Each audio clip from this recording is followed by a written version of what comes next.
Hey guys, so I had something super exciting happen to me very recently, and that was that I got to meet an amazing author, Tad Williams, and I also got to interview him. This was largely thanks to Super Relaxed Fantasy Club, which is a book club that I'm part of, and we meet once a month in London. It's a really chilled out club. I have spoken about it before. If you ever fancy coming along, I will link the Facebook group down below so that you can find out the details. But now I have a fairly long, very exciting interview for you guys, the first one I've ever done with Tad Williams. I'm just going to roll onto that because that is super fun and I had the best time. So thank you so much, Tad, thank you Super Relaxed Fantasy Club, and thank you guys. I hope you enjoy the first interview I've ever done. In case people don't know you, for the benefit of everyone here, I'm sure you guys do, but the people watching might not. Could you just give us a really quick little introduction to who you are? You realize this is really unfair of you, Caitlin, because this is what you're supposed to do. Then it looks cool. See, when I do it, it's like, oh, isn't he proud of himself? You should All right. be. Okay. I write fantasy and science fiction. I have been fortunate enough to have been doing this for some time now. I am also and have always been a reader, and that has always been a big part of what I do, and I am grateful for that as well. And other than that, I'm just somebody who likes to make things and share them with people. I like to tell stories, and I especially like captive audiences. So, you know, here we go. Perfect. I've got a bunch of people We are ready. locked in a room on the or you didn't know it was locked, did you? Locked in a room together on the top floor of a building, so they are mine. So your most recent release is The Witchwood Crown, and I have got a review on my channel for anyone who's interested. So I loved it.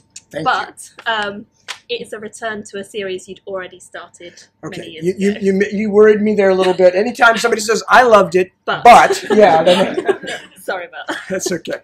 So what made you decide to go back? And you didn't just go back with this book, you actually went back with a shorter book that sort of spans the time between, called The Heart of What Was Lost, and then went in with this much longer, big epic style fantasy. Right. So what made you go back? Well, to be honest, I had spent years and years and years, decades even, saying, you know, I will never go back to something that I've written previously with no other idea but that, you know, people like this, so I'll go back to it. Because that, for me, always felt like opening a fast food franchise or something, you know, like, you know, find something familiar and then keep selling it to people.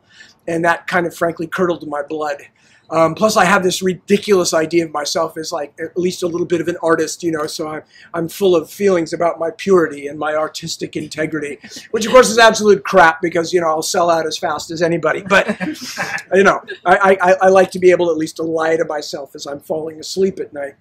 So, no, so what happened was that my wife, Deborah Beale, who is herself was a publisher, and a very fine one, I know, because she published me before we had a relationship.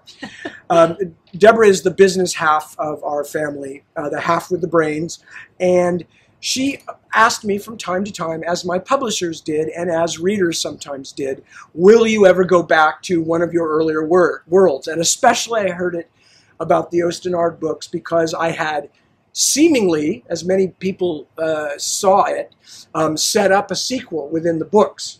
Right.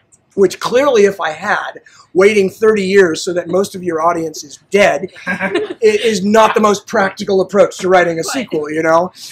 Geez, another 10 or 15 years and they'll all be dead, and then I can write it, hooray! So, and I'll prove I'm an artist, you know?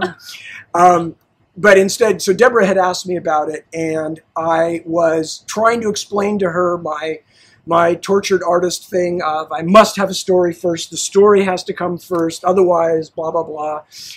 And as I was lying there in bed that night, trying to think of ways I could explain to my beloved why it was I could not write another Ostenard book without inspiration, I began to think about how long it had been. And that, to me, at first was another reason, that it had been like 30 years since I had written these books. And although in all other ways I remained garden fresh and kissingly sweet, you know, I am a different person in some ways than I was 30 years ago. And so I was kind of rehearsing in my head all the things that had happened, you know, got divorced, remarried, moved to England, lived there for several years, moved back to California, had children, you know, all of these things. So as I'm thinking about this, I made the fatal mistake of veering sideways and thinking, yeah, and what would it be like for the characters in those books if a similar amount of time had passed, sort of half a lifetime? These teenagers whom I had left in this happily ever after mode, they're just about to get married. They have been kind of forced onto the throne of this kingdom. Their whole lives are before them. Classic happily ever after. What would have happened since then? Obviously, there would be all kinds of more complicated human things that would have happened between them and with them as individuals. So once I started thinking of this, it was the proverbial slippery slope, and I began thinking about other characters, and that some of the older characters would unfortunately probably have died, but some of them would just now be old people, and there would be new generations, and there would be political strife that would have happened and changes that would have occurred. And by the time I had lain there for a couple of hours, unfortunately, in one sense at least, these speculations had begun to turn into little ping, ping, ping, ping ideas of, well, maybe this.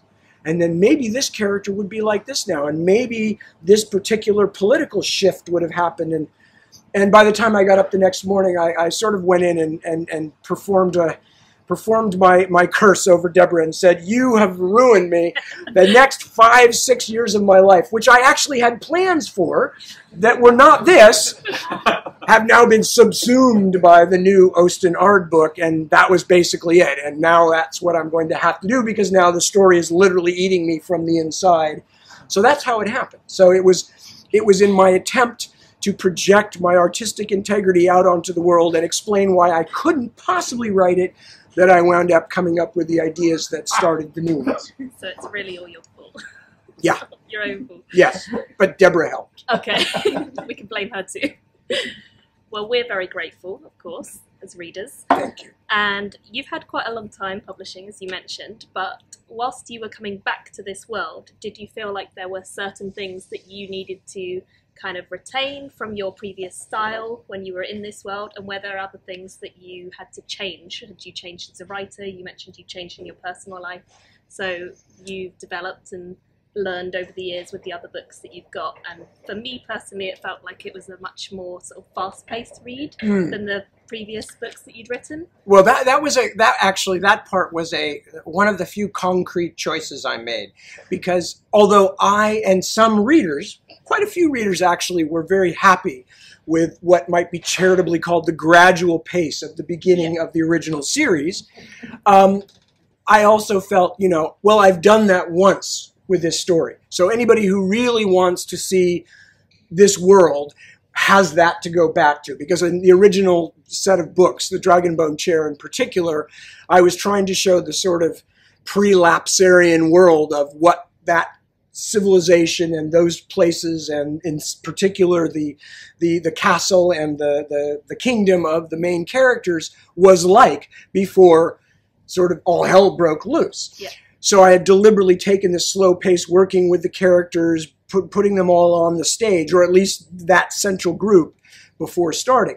So I felt I didn't need to do that again, and also I knew some readers had literally flung the book across the house saying, for Christ's sakes, nothing happens in the beginning of this book. And, I'm a big believer in the freedom of expression of a writer, but no writer really wants people to throw their books across the house and say, I hate this man. If I ever see him, I will punch him in the face. That is not the ideal writer-reader relationship you want to foster. So I did decide on purpose to start a little faster. But other than that, first of all, it was a surprisingly exciting and fun experience as a writer. There was a part of me that worried, even when the story was already kind of taking over, that, what if this feels repetitive to me? Or what if it feels like I'm doing the same thing again? So obviously you can combat some of that by just your choice of what kinds of stories you're telling. And maybe at some point we'll talk about some of those specific choices that I made to be different this time.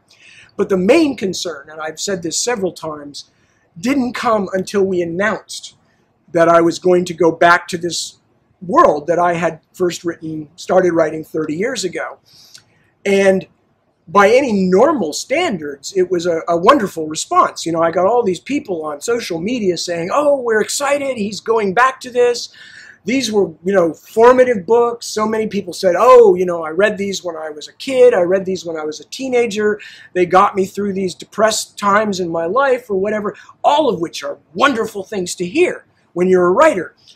However, up to that point, once I decided to write this book and was working on it, it was simply that. Yes, it was a book set in an old land of mine and with characters, many of whom I already had. But it was still just a book. You know, this was my new book, and I was doing what I always do with a new book and treating it as such. Then all these kind of really sweet, kind reminiscences and things started rolling in, and I suddenly realized, oh my God, if I almost said an unpleasant word, if I don't do a good job with this book, if I fail with this new volume, then I will not just be writing a bad book, but I will literally be destroying people's childhoods retroactively, you know? I mean, there'll be people falling down in the street, all their childhood traumas coming back that they told me I had helped them get through, and, you know, the mental wards full and people leaping out of top. Well, no, I'm exaggerating, but there was all of a sudden this fear of, oh my God, there's a kind of legacy here. And as loud as I am and as willing as I am to go out and promote myself, I think there's a part of me that is fairly humble that any of this has happened, that anybody cares about anything that I do. You know, that's a wonderful thing. And so it kind of snuck up on me. And then all these really lovely tributes were coming out from people I'd never met, never heard of. And yeah, so there have been moments of utter white knuckle panic of like, please don't let me mess this up. Please don't let me mess this up. So when somebody says that they really enjoyed it, you know, I'm just like, thank God, it's all good so far. You know, I still have another little while, then the second book will come out and I'll be waiting for the, you know, the cries of defamation and horror and disgust and, you know, but for now, you know, so far so good. Yeah. So definitely. far so good. So far so Thank good. you. So one of the things that readers who pick up your books may notice about them is that most of your books, not all, but most, are quite long books. So I'm guessing that with this series, judging by how it started, we might end up getting some more longer books in this series as well. Are we going to see a lot more of the world and a lot more of the sort of different parts that we haven't been to before? Because you've already said you've set up different parts in your previous series, so we know them. Readers can go back to that. Are we going to explore different parts of it in this series? Well, absolutely. And I've actually, just in terms of sort of newsmongering, I've actually pretty much finished the second volume. Okay. Quite embarrassed to relate that it's actually longer than the first volume. I've never done that before. My second books have been a little shorter, and then, you know, the tragic denouement is when I get into the third book and realize, oh crap, I'm going to need a fourth book too. Yeah. I think I might actually manage to write a 3-book trilogy this time, which will be a first. It will literally be a first for me. So in that sense, you know, yes, they are going to be long books. As far as the actual fact of where they're going to go, definitely there is going to be some new stuff and some places that we've seen before, but not in this kind of detail. Okay. In the second book, for instance, we do go back to Naban.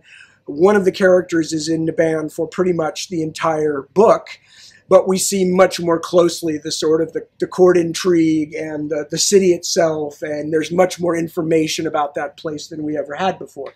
But there will also be places that were not visited before as well.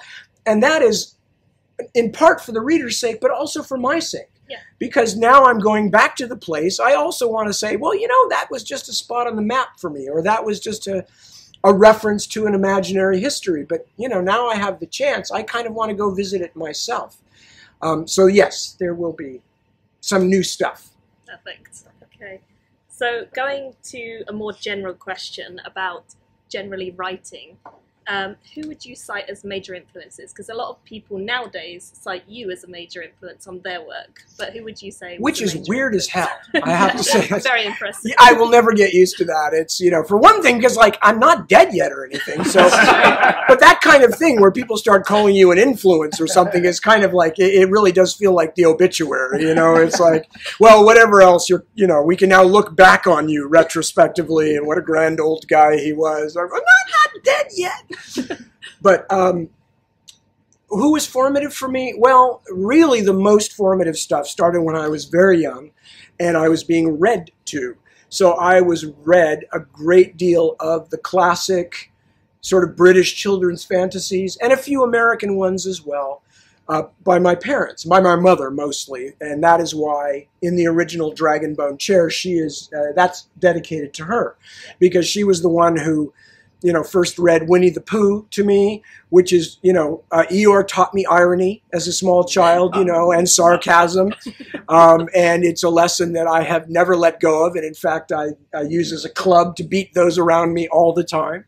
One of our son's first multi-syllable words was starcastic, which was his pronunciation. Daddy, I think you're being sarcastic. I go, you're right, my son. But also The Wind in the Willows was huge for me. A little later on when I started reading myself, I've just gone blank on the writer's name, but very well known, the one who wrote The Phoenix and the Carpet and Five Children in It. E. Nesbit. Thank you, E. Nesbit. And then also some of the great American fantasies, especially the Oz books, which were, my father had a whole collection. Well, not a whole collection because I think there's like 16,000 Oz books because people kept writing them for years and years. But he had a collection of the first two writers' worth, which was about 25 or 30 books in all. So those were my earliest influences. And I suspect, I don't know so much if they, you know, when we read books or are read too young, it's hard to say whether they are inculcating in you a love for something or they are exacerbating a love that is already there in its kind of infant form.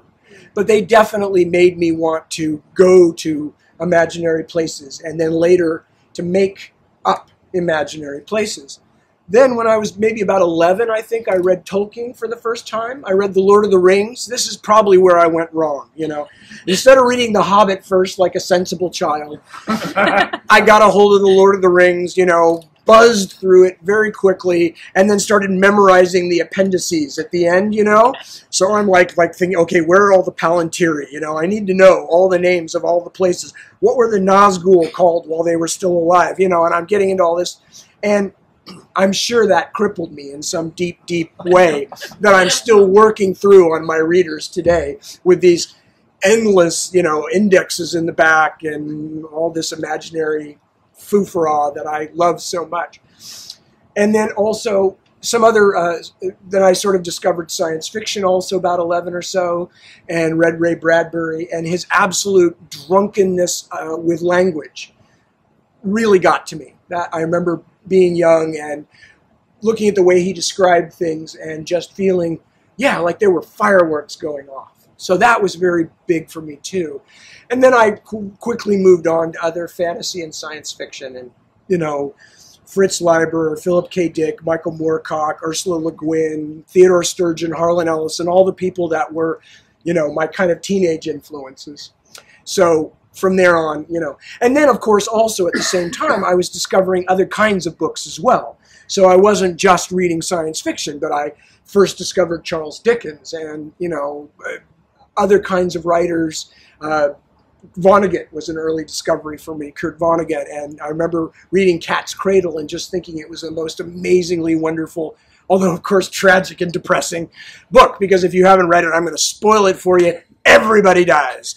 Everybody dies. The entire planet dies at the end of Cat's Cradle. That said, it's really worth reading. It's a beautiful, funny, lovely book. One of the few places where you can say that about a book where literally the entire human race dies at the end. So, yeah, it was then just kind of, I fell in love with books. I fell in love with storytelling. But it had already started when my parents and my mom especially were reading to me. think most of us can relate to that. I think so. To some extent. You've spoken a little bit about discovering science fiction a bit later on, and you've since written sort of in both worlds, so you don't just do fantasy, you've done the Other Land series, which is kind of a bit of a merger, more on the sci-fi side. Which of the two genres do you prefer writing in, and why, or do you like blending them, sort of doing a little bit of both in your books? This is one of the places where I think there actually is some involvement from an age difference. Because when I was growing up, before science fiction and fantasy were, when science fiction in particular was still, although a much loved genre, it was still generally not a huge commercial thing. And fantasy, that's what Tolkien did, is Tolkien basically created a commercial genre called fantasy by the success of The Lord of the Rings. Not Tolkien himself. He would have been horrified. I mean, he was unhappy about electric lights, for Christ's sakes, So if you told him, the entire commercial genre of fantasy comes from your books, he would have been just, quivering with shame and anger. But one of the things that changed. So when I was young, I mean, the people I mentioned, Le Guin, Sturgeon, Ellison, Bradbury, Moorcock, Fritz Leiber, all of them ranged freely across both sides. There were no genre walls at that point. They ranged all over the place and wrote many kinds of things, and oftentimes with no concern whatsoever for where it fit. So you would have a story that looked science fictional but actually was kind of about magic. Sturgeon did that a lot, or vice versa. Yeah. So that's what I grew up on. And when I became a writer myself, I still very strongly felt, we don't have a term. Several people have tried. Clive Barker rather sadly I think tried to come up with the fantastique, which is way too effete for our genre and never caught on. And Harlan Ellison tried for speculative fiction as a category. So we've never managed to find an overarching category. And in fact, actually, when Tolkien was first published, one of the first early really strong reviews, I've forgotten the woman's name, but very fine review and very thoughtful, very academic. But the headline was super science fiction. Because at that time, science fiction was kind of as exchangeable with what we now call fantasy. It was all under the larger umbrella. So I have never really wanted there to be such a thing as genre boundaries. And in fact, to be honest, they are largely commercial. Yeah. They are largely market designations, as over the years, publishing has become more and more of a narrow casting thing. And, to the point now where we have sub genres of things. So if you like vampires, no. You have to decide, do you want historical vampires or modern day? Oops, no, not just that. You have to decide whether you want historical lesbian vampires. No, that's not enough. Do you want historical lesbian vampires who are also telepathic? And people get into these extremely narrow categories that they like. And like ice cream vendors or whatever, the publishing industry quite sensibly says, well, if people, if we can get people to buy things that they already know they like, that's an easy sell. And that's an easy market. And of course, therefore, in the wake of Tolkien, epic fantasy became a commercial genre. This also, to go, if you don't mind. Yeah. You sure? Go. Okay. Because it's hard to stop me, so I'm giving you a chance now. Okay.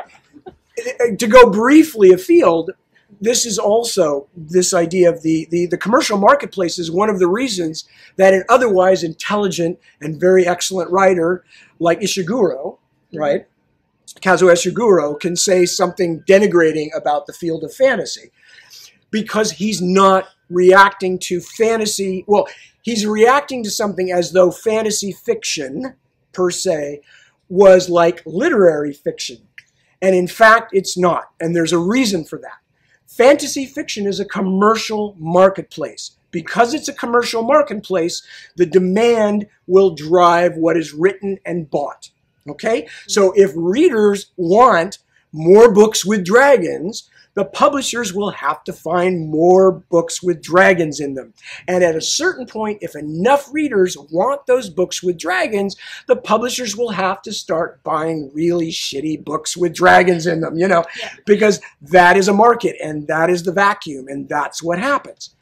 Okay, but literary fiction, there's never, ever, ever been a demand for really bad literary fiction. Let's face it. It's just there's no market that's being driven there where people are going, I just can't get enough of those novels about depressed college professors who just, divorced their wives and they're writing a novel but failing and they're trying to have an affair with a student who has contempt for, by God, give me as much of that stuff as I can get. It's just not a viable market.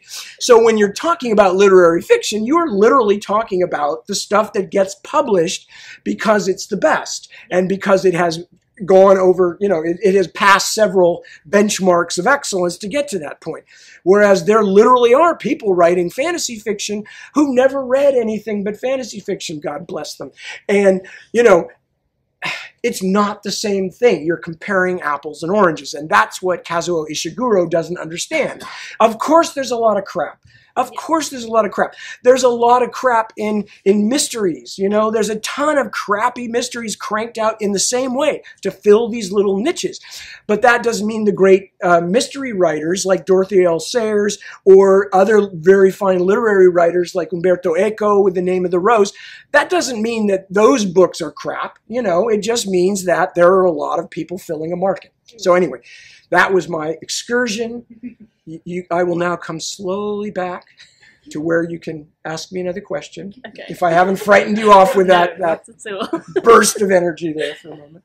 So you spoke a little bit about fantasy just there and sort of the blend of both, I suppose, speculative, shall we say. To me, always the best thing about fantasy is going into a world or science fiction. Going into a world and being part of that world whilst you're sort of reading the story and enjoying it. And you've obviously created some really extensive worlds, quite busy, lots of different characters, lots of different people from all over it, different races, ethnicities. How difficult was it to come up with a comprehensive world that worked, or was it a really natural thing that just sort of came out as you were writing?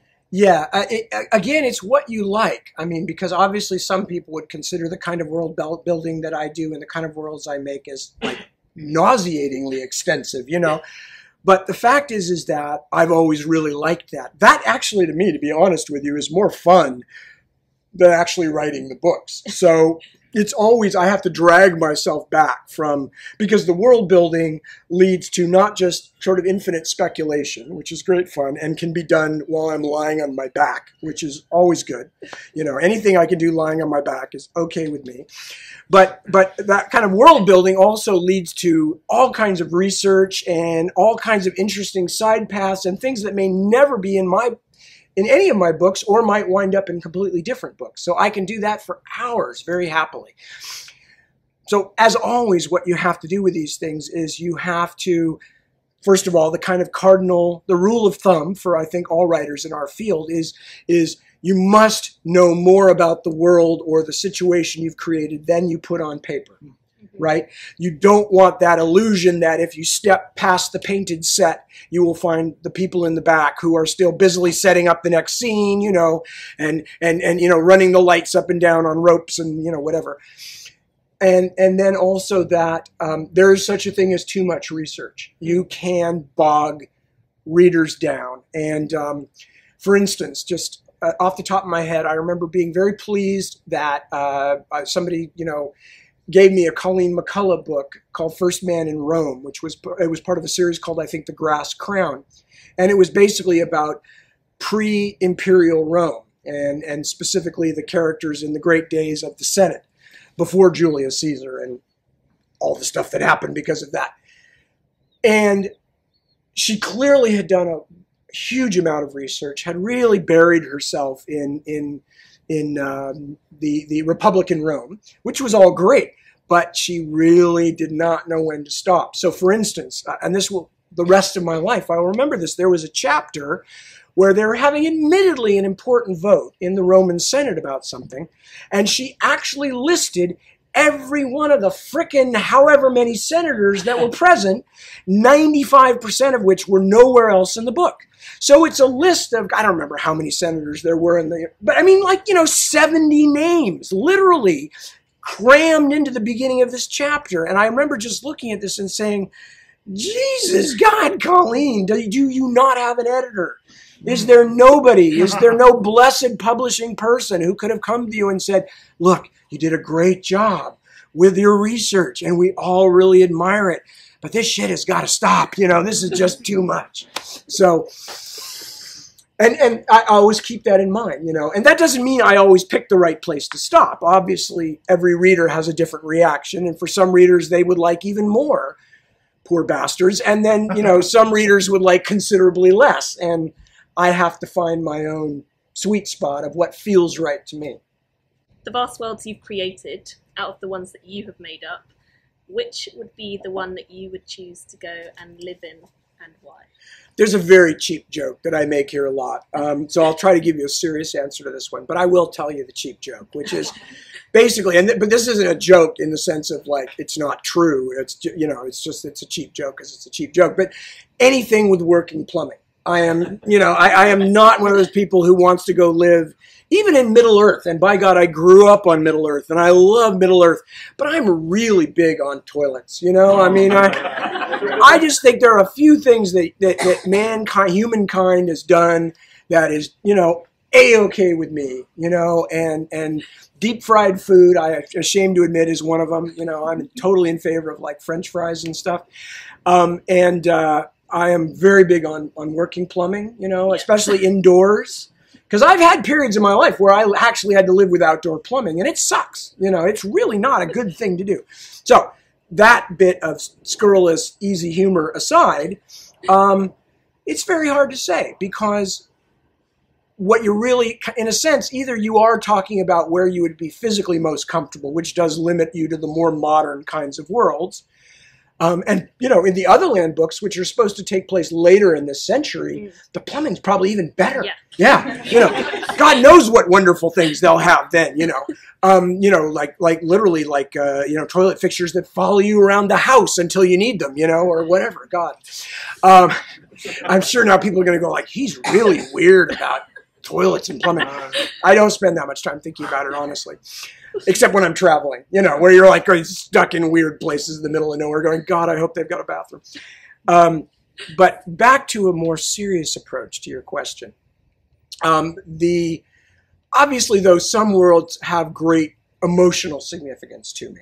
And of all of those worlds, the three that I would probably say feel the most close to me in the sense of, so I would want to live there because I have strong connections.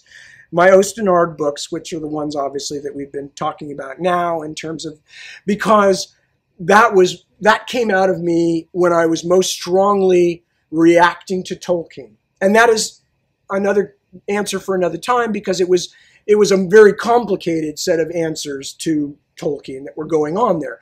But I was also reacting to the things that I loved about Tolkien. And one of the things I loved about Tolkien was the sense of place and the sense of places that had their own kind of numinousness, their own inherent magic. And that was very strong for me. And I tried to put that into the Ostenard books as well. Not exactly the same way, but that same feeling. The Otherland books also, because most of those books take place in virtual reality, and the virtual worlds can be literally anything. Yeah, and I had great fun inventing them. But I mean, I would love that chance to literally say, oh, I would love to live for 5 years in Elizabethan England and be able to create it. Or I would love to live in Cloud Cuckoo Land out of, Aristophanes or whoever that is, or, whatever. Yeah. Or just worlds completely of the imagination. That's amazingly exciting. And who knows, we may all live long enough where we can do things like that. Then the third one, which is also a kind of a weird blend of modernism and sentiment, are in the Bobby Dollar books. Because for those of you who don't know these books, they are a sort of, again, marketing says they're urban fantasy, so I guess that's what they are. But the main character is an earthbound angel. And I love the books in part because his voice is very similar to my own. It's the closest I ever get to being able to write in my own natural voice. But also, the thing about those books that not everybody knows is when I first started them, because it's an ongoing kind of war between heaven and hell, I thought they were going to be more like spy fiction. So my first kind of model in my head was sort of like John le Carré or somebody like that.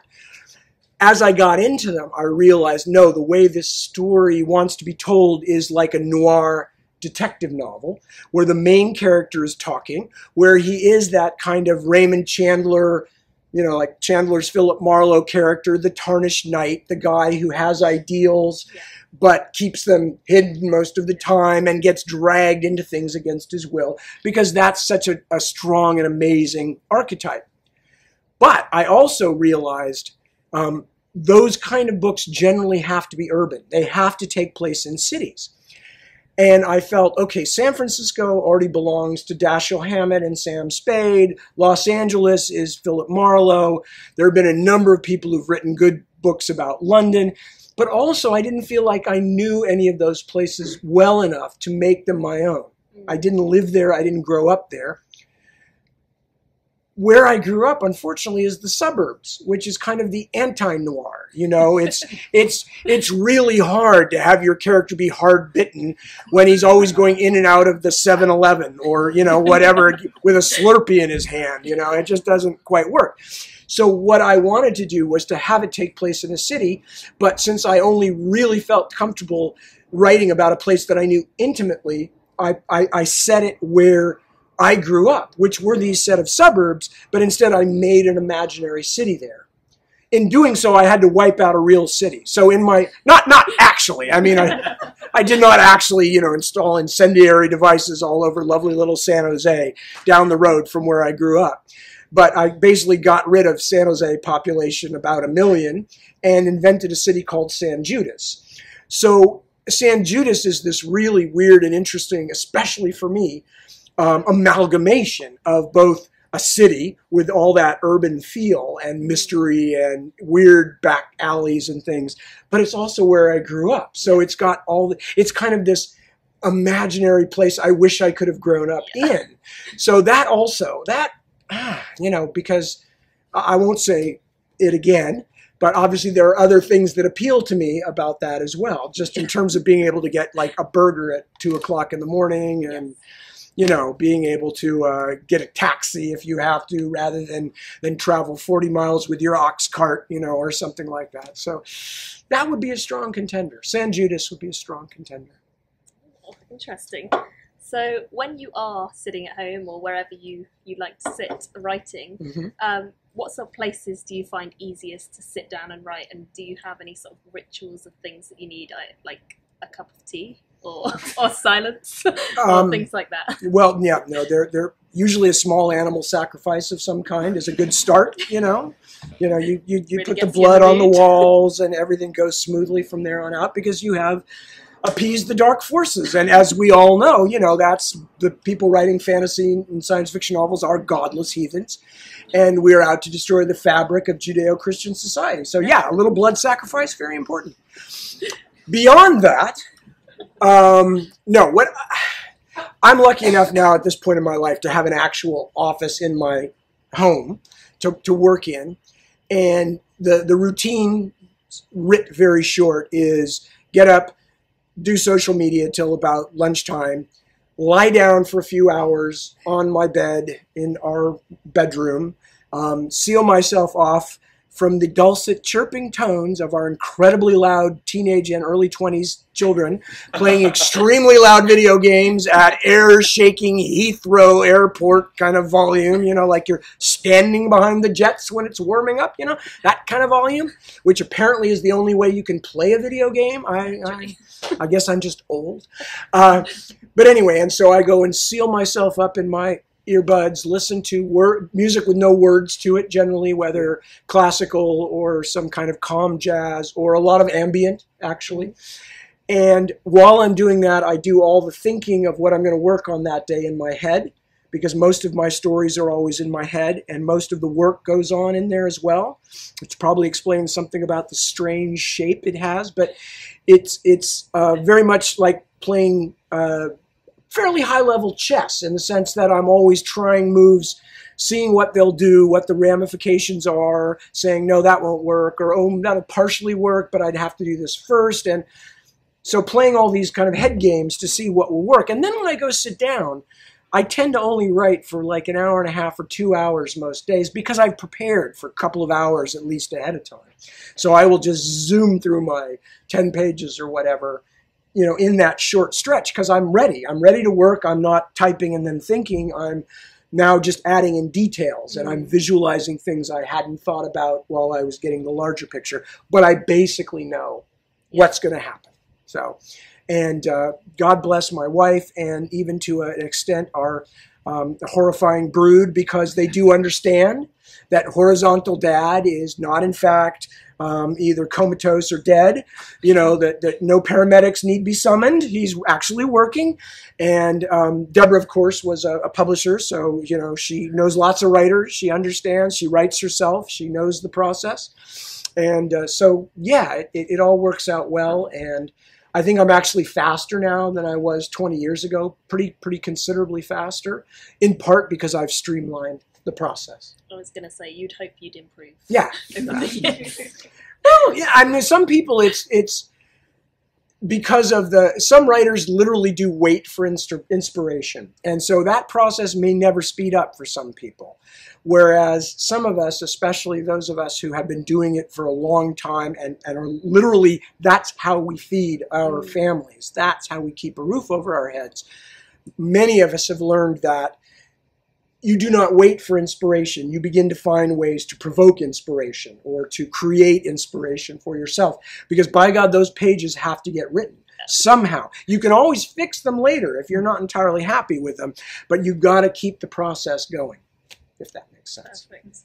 So what is the best thing you've personally found about being a well-known published author? So things like getting social media and having to do all of that. Is that a good or a bad thing? Going on tour, meeting fans? The best thing. The best things. Not being prosecuted for animal sacrifice is a good one.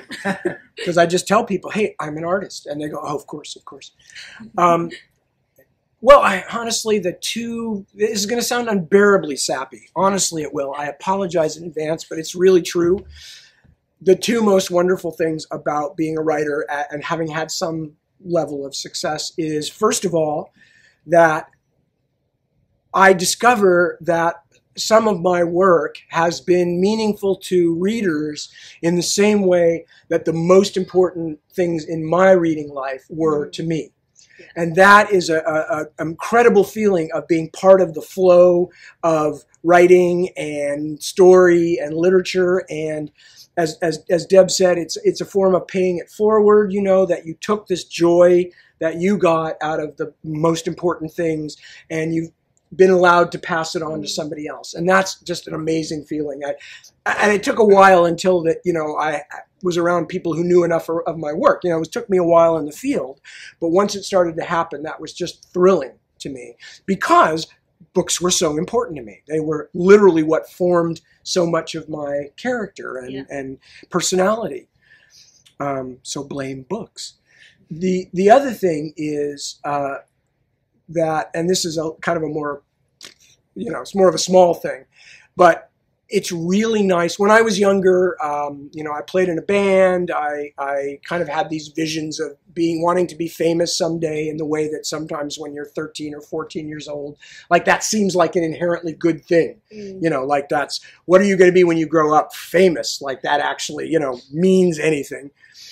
But I did have that. I'm kind of an ambitious person. And when I got to this stage of my career where I had this little small select kind of fame, I realized this is just perfect.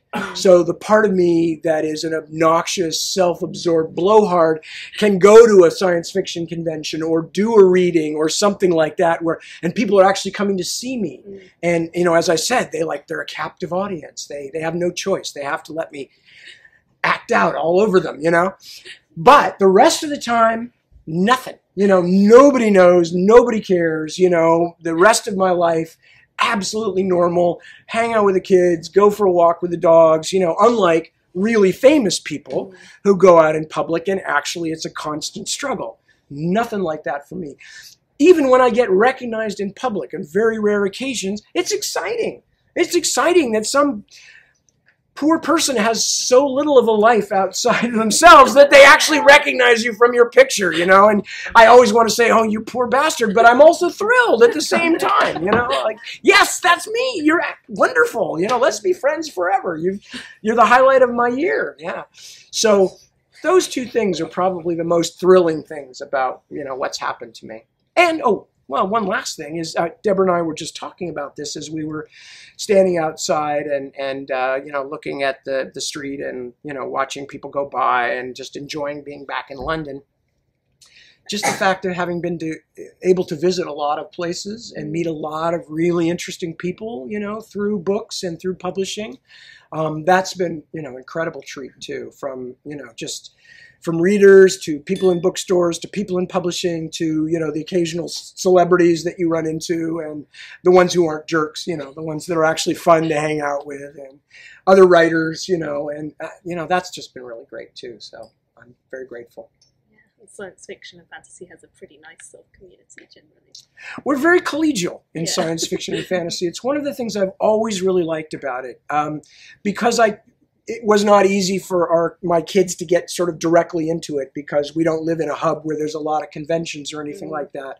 I kind of pushed them towards theater instead, which I did when I was young, and which is a very nurturing generally a very nurturing kind of an environment. If you're in high school, people value you for being interesting, being kind, you know, being funny, being weird, you know, that's, you know, you're not being judged on the value of what you're wearing or how much like everybody else you look, or, you know, are you super handsome or good at sports or whatever. So, you know, and science fiction is like that. Science fiction is always, at its best, is one of the most welcoming communities there is.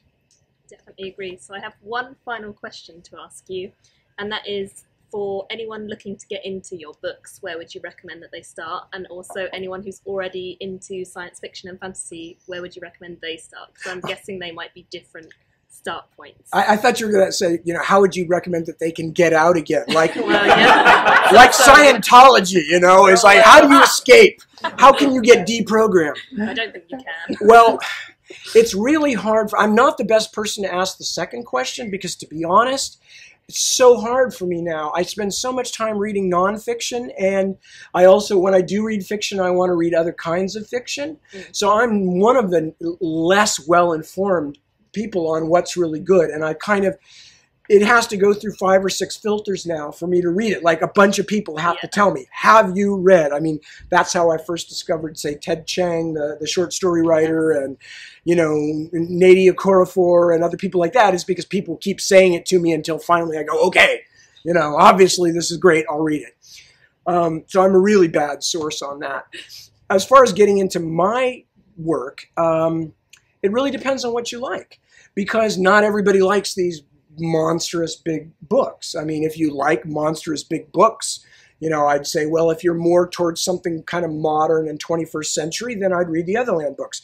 If you like big classic fantasies, if you liked, you know, if you're into Game of Thrones or The Lord of the Rings or, you know, other people's work like that, then start with a Dragonbound Chair and work your way forward, and, you know, 20 or 30 years from now, you'll finally finish. And, you know, but also, you know, I write other kinds of things as well. So, you know, I sometimes point people at a standalone, like War of the Flowers, and say, this will at least give you an idea of the kind of thing I write. But I also, a lot of people, including my own father, who had previously never read any of my books. God bless him. I even put it in the Otherland books. I dedicated the Otherland books to him. And in the first volume, it says, this is dedicated to my dad, Joseph Hill Evans. Dad doesn't read fiction. If someone doesn't tell him about this, he'll probably never know. And in fact, he didn't until the 4th volume. That was, you know, and that's like 5 years, you know, and people kept, and soon it was like all over the world. Everywhere I go, every country, people go, does your dad know yet that the books are dedicated? I go like, no, not yet, still. But anyway, so after all those years, And I think in part because it has a conspicuous sex scene in it. The first Bobby Dollar book, which is called The Dirty Streets of Heaven, that one, for some reason, he picked it up. You know, I think maybe he was just kind of going, oh, another one of Tad's books, and saw, ooh, yeah. And that he read and really enjoyed and said to me, like, that's a really good book. I go, yeah, I actually write books for a living, Dad. You know, you might have missed that along the way. God love you. But, and I think he read the whole series even. So pretty good. It was very heartening finally to realize my father's actually read something I've written. So they're really fun. Yeah. You know, they're fun to write, and I hope they're fun to read. So people who are kind of like, well, I don't normally read science fiction or fantasy, I will like slide them one of those and go, yeah, give it a try. Well, thank you so much for coming out and talking to me, and I'm sure everyone else has enjoyed it. Thank you so much, Caitlin, and it's so lovely to see everybody here.